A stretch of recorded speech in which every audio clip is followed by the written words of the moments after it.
What's going on, YouTube? Welcome to another very special episode of the BDC Show. I am your host, BDC, the only channel on YouTube that knows that knowledge is knowing that a tomato is a fruit, but wisdom is knowing that it doesn't belong in fruit salad. And the last time we left you, I was getting towed. And boy, let me tell you, did this turn out to be a clusterfuck. Not just a clusterfuck, but the biggest clusterfuck in the history of clusterfucks. So, they towed me and the trailer here to Ina, Illinois, where basically I had to drop the trailer and then babysit it for 2 days until somebody came and got it.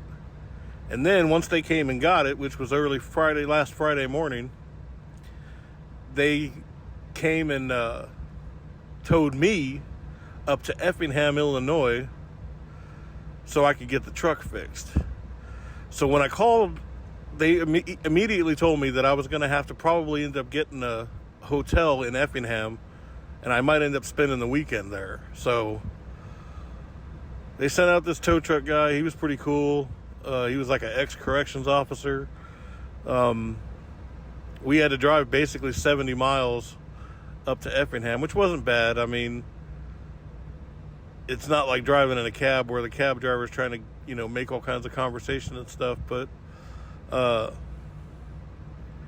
yeah, I wasn't really looking forward to it, but what can you do, It's just the nature of the beast. And I've never really had to have any repairs done that were this, intense or whatever.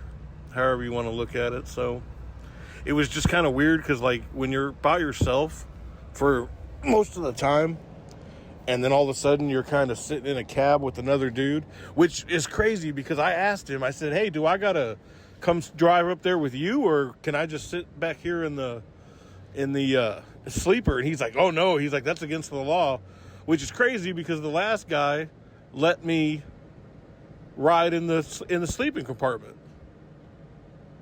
And I was just kind of like, and I didn't even ask him. He told me, like, you guys saw the videos last week of me sitting in the back in the sleeper, recording it, making it look like the truck was going all by itself. So, I don't know, like, it all seems very sketched out to me, but yeah. The tow truck driver he told me he was an ex-corrections officer. And I guess he worked there long enough. He worked in the Illinois Department of Prisons. This is him right here. And, I filmed him without his knowledge. So if he's seeing this, hey, man, sorry about that, but I ain't going to give your name or nothing. But, yeah, super professional dude. Kept the conversation to a minimum. So, I didn't have any kind of complaints. But I'm really looking forward to just getting this truck fixed and getting back on the road. I am getting paid breakdown pay. This is the garage here in Effingham. I am getting paid breakdown pay, which is I think it's like $150 a day or something like that. Which you're probably thinking, well, that's not that much, but yeah, it's a lot when you're not doing anything and you're just sitting on your ass. So let's just see if dispatch can hurry up and get me that hotel room, because that would be pretty sweet. So, after we got the truck towed to the dealership, they got me a hotel room for the whole weekend, which was dope. I told you guys this episode was going to be different, and I guess it's going to be different because I'm basically in this hotel room for, from Friday evening until Monday morning, and it wasn't too bad. I had some food ordered, some alcohol ordered, because the only time I can drink is whenever I'm out of the truck. Like, even if I'm stopped somewhere, I can't drink in the truck. So I was like, let's do it big, man. Like, we're gonna be here all weekend. So I can't remember what I ordered. I think I ordered Long John Silver's, maybe. Something like that. I can't remember, but Yeah, so there was no telling when the truck was going to get fixed. And I actually ended up going over to the garage on Monday, and it still wasn't fixed. And the plan was they were going to let me get a brand new truck, but I was going to have to get a rental car. They paid for all this, by the way. Like, I didn't pay anything for the hotel room. The only thing I had to, buy was my own food and stuff. But it was pretty dope, man. Like, I hadn't got a chance to watch TV in a while, and The Terminator was on HBO or Cinemax, one of the two. And, so yeah, I just got fucking fucked up and hung out in the hotel room, which, people are probably like, oh, what's the fun in that? Well, I guess in a way it kind of beats sitting in a truck, driving around everywhere.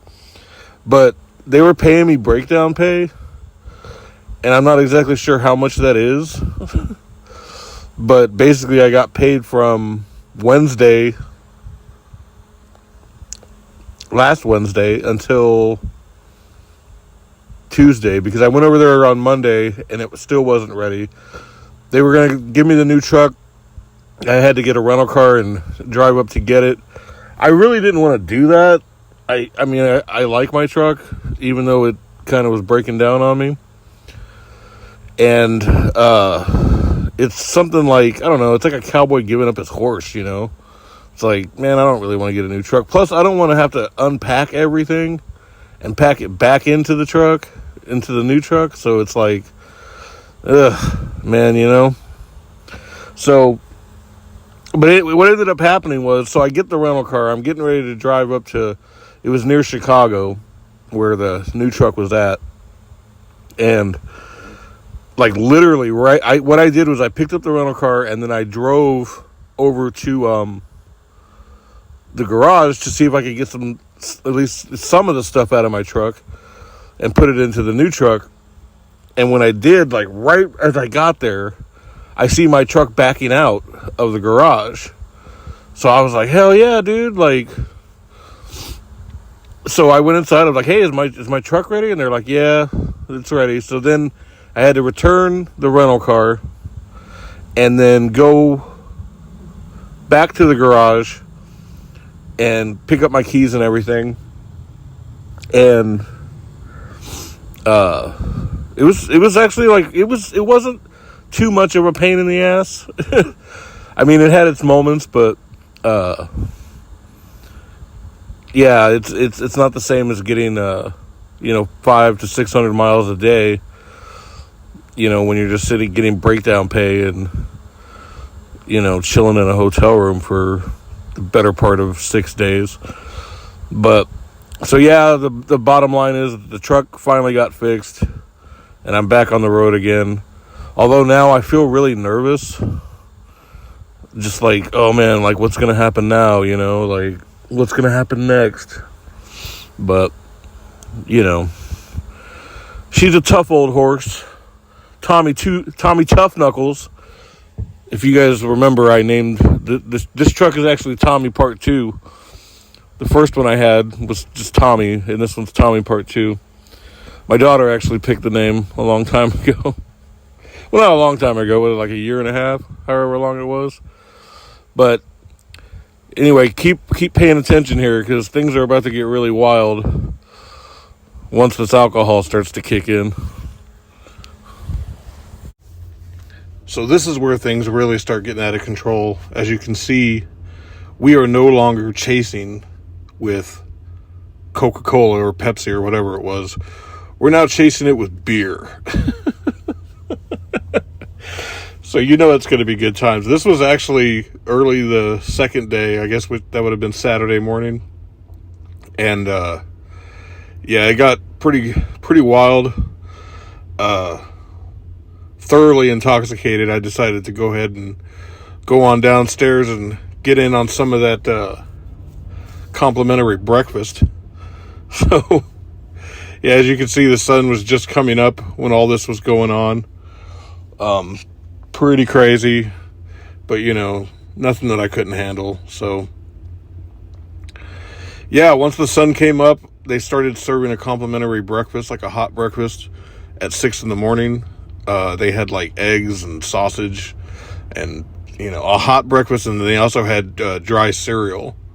And then, of course, like coffee and milk and orange juice and all that kind of shit. So, yeah, we went down there and got in on that.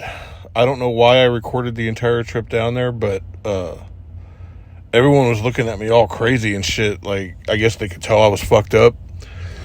And I mean, seeing someone like completely plastered at 6 o'clock in the morning is probably an odd thing for people to see in Effingham, Illinois.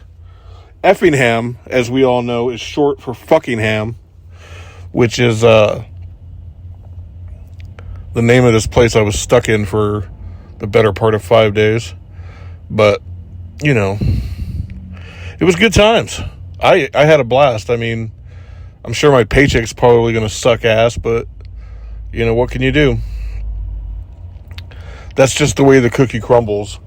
So since I had promised that this was going to be, like, a different episode than the rest of them, this one's probably going to be a short one. I'm just going to do this last voiceover over this section, and then I'm going to show you guys my reaction to sitting in a four-wheeler for the first time in, I don't know, about a year and a half. I think the last time I actually drove a car was, I guess it had to be June of 2024, which was, yeah, like 15, 16 months ago. So that's pretty crazy. So here I am, totally swiping all the sausage. I think that's probably why people were looking at me crazy. No, that's not why. They were looking at me crazy because I was fucking plastered, yo. Fucking plastered, yo. But, you know, I don't give a fuck. I'm out of there anyway. Those people, I'm likely never ever going to bump into those people ever again. Look at that guy giving me those hard looks. I've seen it all before, buddy, and I'm not impressed. Let me tell you that. I do what I want when I want. I'm completely unstoppable. But, yeah, I'm thinking after this little experience, I'm probably going to give up drinking for good. It's just not my thing. I mean, it is, but it's just not my thing anymore. So, yeah, I don't know why I recorded all the way downstairs and then all the way back up to the room. But, you know, you do crazy shit when you're drinking whiskey and chasing it with beer. You know? Look at this fucking sketchy ass staircase. It's like, what? Going up the stairs, plate full of food, trying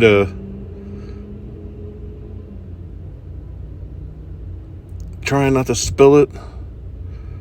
Why is it going all slow like that? Or is that me that's moving slow like that? Some asshole left his trash outside the door. Did you see that? So then we sneak back into the room. Oh, there's a good shot of me in the mirror. Don't be scared. Don't be scared. And yeah, taking off flip-flops. And then this is me actually in the rental car. It was a Mitsubishi something or other. I can't remember what. But yeah, it was the first time I'd sat in a car. So here's my other reaction to it. And then we will see you guys next week. And until then, don't you go changing. Don't you do that shit. After driving nothing but a Peterbilt for the last year and a half or however long it's been, this is the weirdest sensation, driving a four-wheeler. First of all, this steering wheel is absolutely tiny. It's the tiniest little thing. Everything just seems really, I feel really like enclosed and claustrophobic. It's such an odd feeling.